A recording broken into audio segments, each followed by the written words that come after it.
sehat selalu ya. Ketemu lagi dengan Roro di channel YouTube aku. Kali ini Roro akan menceritakan pengalaman sedih Roro ya, kaitannya dengan sakit yang pernah aku alami sekitar akhir tahun 2017.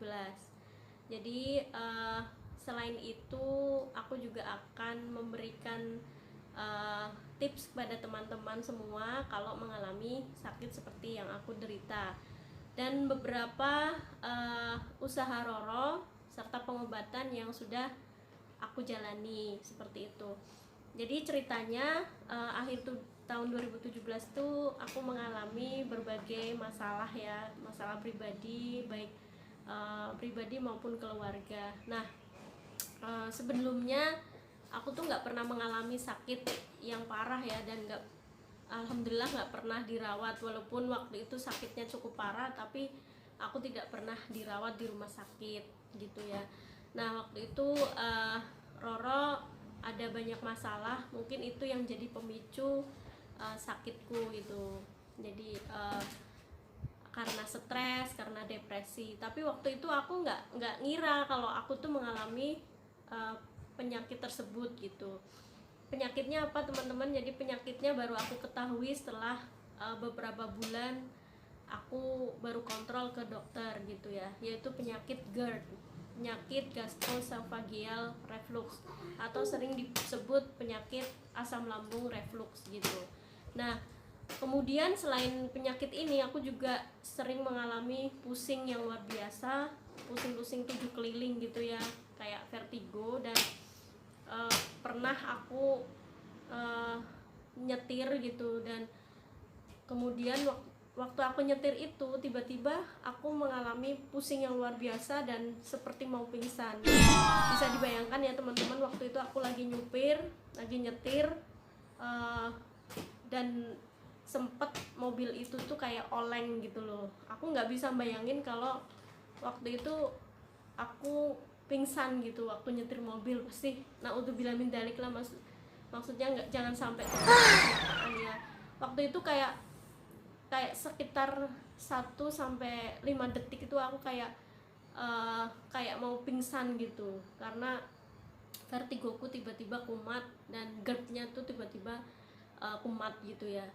Nah, waktu sebelum kejadian aku kena penyakit GERD itu, aku tuh waktu itu sholat subuh sendiri gitu.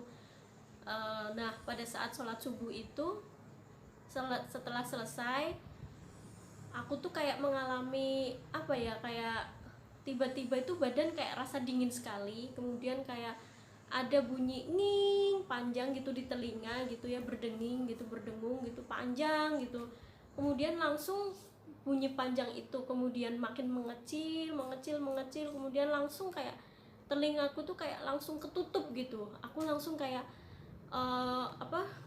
jantungku berdegup kencang, dan aku merasakan kayak aku bertanya pada diriku sendiri, apakah ini yang disebut gitu ya. Aku tuh kayak takut banget gitu kan setiap mengingat itu semua gitu. Aku langsung lemes gitu, jadi kayak antara mau pingsan gitu, tapi aku masih tetap bertahan. Aku dalam hatiku tuh kayak aku harus kuat. Nah, pada saat itu aku cuma sendirian dan sama anak-anak juga gitu. Pada saat itu aku mau menghubungi orang tua, tapi kondisi sudah nggak bisa aku nggak bisa ngapa-ngapain. Aku cuma bisa ngambil minyak kayu putih, balsem, semua tubuh tuh aku balurin balsem gitu ya, sama minyak kayu putih, supaya tubuhku itu kembali hangat lagi gitu.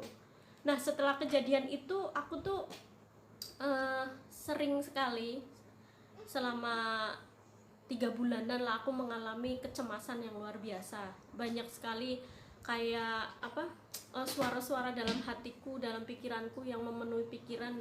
Kalau ada yang ngomong, kamu besok mati, kamu besok ini. Jadi banyak sekali omongan-omongan seperti itu. Makanya kalau waktu itu aku kalau lihat sesuatu yang tanda kutip kayak mayat, kemudian jenazah itu aku nggak mau lihat gitu. Semua hal-hal yang berkaitan dengan itu aku nggak mau lihat gitu. Aku sering kali ngomong sendiri, tidak, aku nggak mau, aku tidak mau melakukan, aku nggak mau dengar itu lagi gitu. Aku nggak tahu suara itu dari mana. Kemudian ada rasa sakit, panas di dada gitu, dan itu terjadi setiap hari selama 3 bulan itu.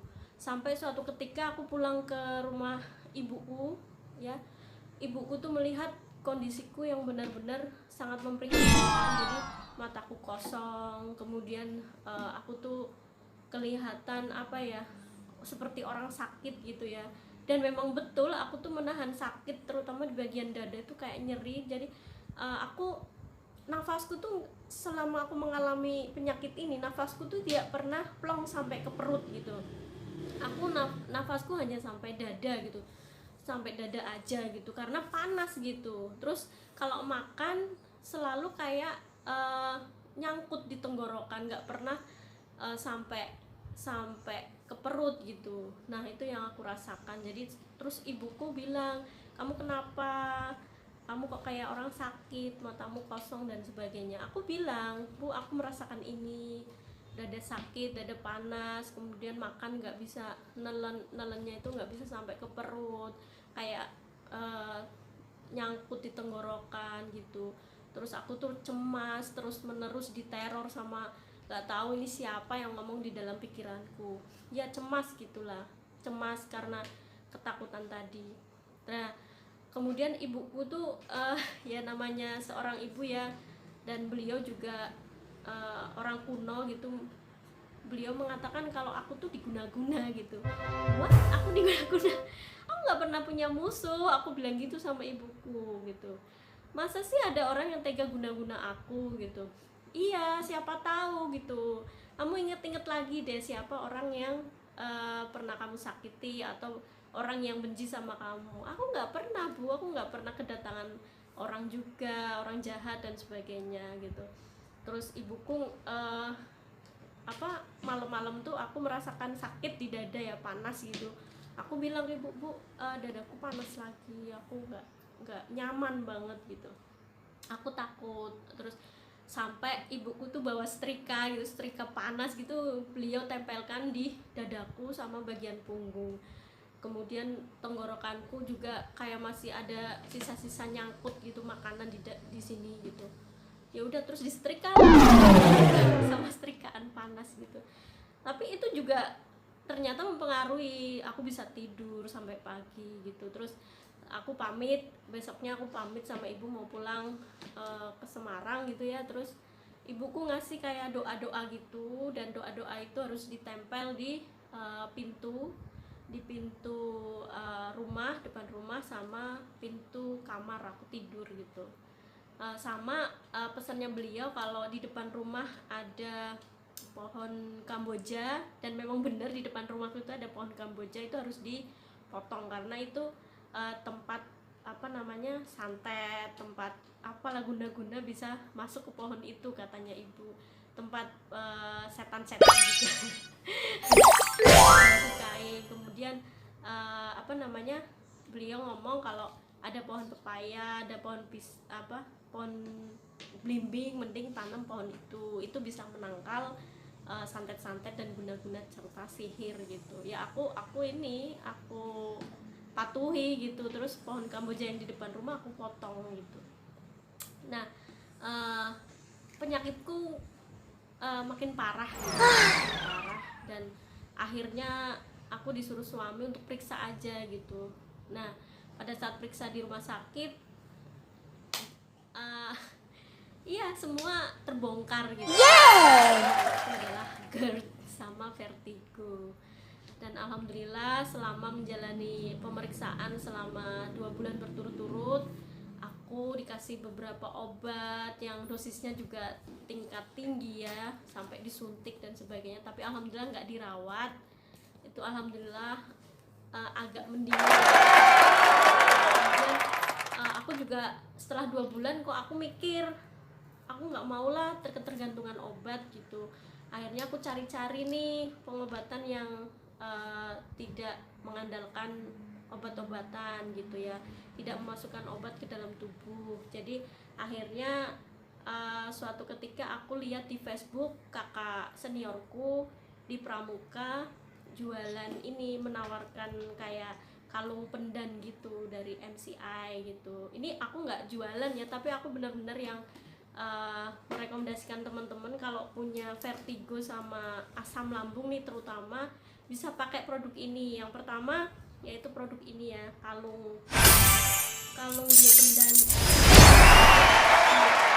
ya. Kemudian aku udah pakai ini. Sebenarnya aku punya 2 lagi, tapi yang 2 itu LSW, jadi untuk wanita ya. Kalau ini untuk pria, jadi aku beliin untuk suami ini. Nah yang LSW ini aku udah beli 2 yang bulat, terus ada apa kayak macam apa itu berlian apa ya namanya, permatanya gitu. Itu aku bilang ke ibuku sama mbakku gitu, katanya kok kamu punya kalung ini bagus banget, manfaatnya buat apa? Aku ceritain kalau ini tuh bisa meredam asam lambung, vertigo dan penyakit-penyakit lainnya. Beliau pakai dan alhamdulillah cocok. Akhirnya ibu sama mbakku.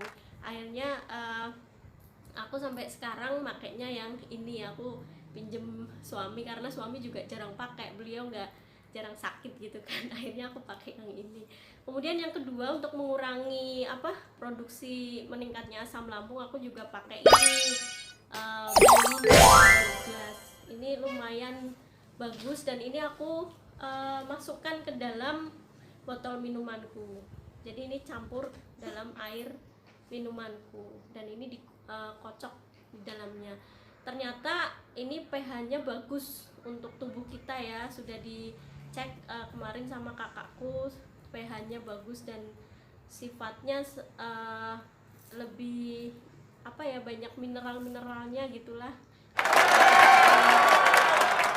ini. Dan alhamdulillah sampai detik ini aku jarang sekali mengkonsumsi obat vertigo maupun asam lambung. Aku pernah lepas biopendan ya, LSW atau LSM ini selama seminggu, karena kan kalungku dipakai sama ibu ya, dan ibu cocok. Aku seminggu nggak pakai gitu. Terus tiba-tiba vertigoku kumat gitu dan parah, aku nggak bisa bangun dari tempat tidur. Sehari semalam aku cuma tiduran gitu, karena kalau aku bangun tuh kayak dunia itu berputar gitu, nggak kuat, aku nggak bisa makan juga. Terus akhirnya suamiku aku suruh bawain ini gitu, yang punyamu bawa pulang aja, mau aku pakai gitu. Terus akhirnya waktu aku pakai ini lagi, alhamdulillah sampai sekarang vertigoku nggak kumat lagi. Gitu ya teman-teman, itu review atau pengalaman dulu waktu aku sakit dan vertigo. Semoga bermanfaat. Aku berdoa supaya teman-teman nggak sampai mengalami hal itu ya, karena benar-benar menguras tenaga dan pikiran gitu. Dan aku pun berusaha untuk kesehatanku, karena aku punya orang-orang yang aku cintai yang harus aku rawat, dan aku harus selalu menjaga mereka seperti itu. Tetap semangat dan jaga kesehatan. Wassalamualaikum warahmatullahi